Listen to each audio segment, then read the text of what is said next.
ഇടതുപക്ഷ സർക്കാരിനെതിരെ സമരം കടുപ്പിക്കാനൊരുങ്ങി സർക്കാർ മെഡിക്കൽ കോളേജിലെ ഡോക്ടർമാർ. അടിയന്തര ചികിത്സ ഒഴികെയുള്ള സേവനങ്ങളും അധ്യാപനവും ബഹിഷ്കരിച്ച് ഇന്ന് സത്യാഗ്രഹവും സെക്രട്ടേറിയറ്റ് ധർണയും നടത്തും. ശമ്പള പരിഷ്കരണം ഉൾപ്പെടെയുള്ളവ തടഞ്ഞുവെച്ച് ആനുകൂല്യങ്ങൾ നൽകാമെന്ന ഉറപ്പ് ലംഘിച്ചതോടെയാണ് സമരം കടുപ്പിക്കാൻ ഡോക്ടർമാർ തീരുമാനിച്ചത്. അർജുൻ PS ചേരുന്ന വിവരങ്ങളുമായി.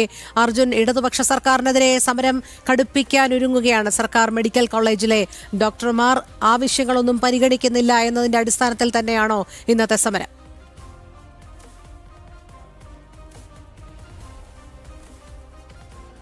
രോഹിണി, ഫെബ്രുവരി 2 മുതൽ അനിശ്ചിതകാല സമരം തുടരാനാണ് ഇവരുടെ ഉദ്ദേശം. അതിന് മുൻപായി തന്നെയുള്ള ഒരു സൂചനാ സമരം എന്നുള്ള നിലയ്ക്കാണ് ഇന്ന് പ്രതിഷേധം നടത്തുന്നത്. അല്പസമയത്തിനകം തന്നെ സെക്രട്ടേറിയറ്റിലേക്ക് സംഘടനയുടെ പ്രതിഷേധ മാർച്ച് ഉണ്ടാകുമെന്നുള്ളതാണ് നമുക്ക് മനസ്സിലാക്കാൻ സാധിക്കുന്നത്. എന്തിനാൽ തന്നെയും വലിയ രീതിയിലുള്ള ആവശ്യങ്ങൾ ഇവർ മുന്നോട്ട് വെക്കുന്നു. ശമ്പള പരിഷ്കരണം അടക്കമുള്ള ആവശ്യങ്ങൾ മുന്നോട്ട് വെക്കുന്നു. മാത്രമല്ല, തങ്ങൾക്ക് ലഭിക്കുവാനുള്ള ആനുകൂല്യങ്ങൾ കൃത്യമായി ലഭിക്കണമെന്നുള്ള ഒരു ആവശ്യം കൂടിയാണ് അസോസിയേഷൻ ഉന്നയിക്കുന്നത്.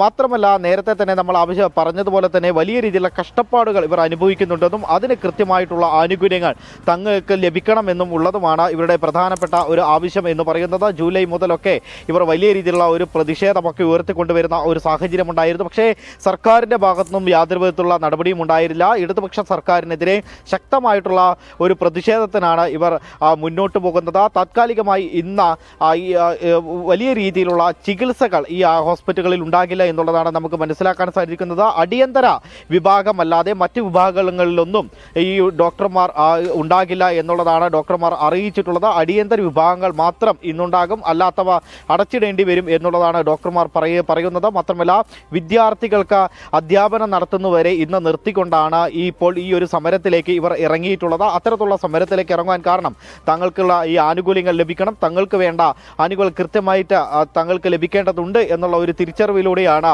ഇത്തരത്തിൽ അസോസിയേഷന്റെ നേതൃത്വത്തിൽ വലിയ രീതിയിലുള്ള ഒരു സമരം ആ സർക്കാരിനെതിരെ ഉയർന്നു വരുന്നത്.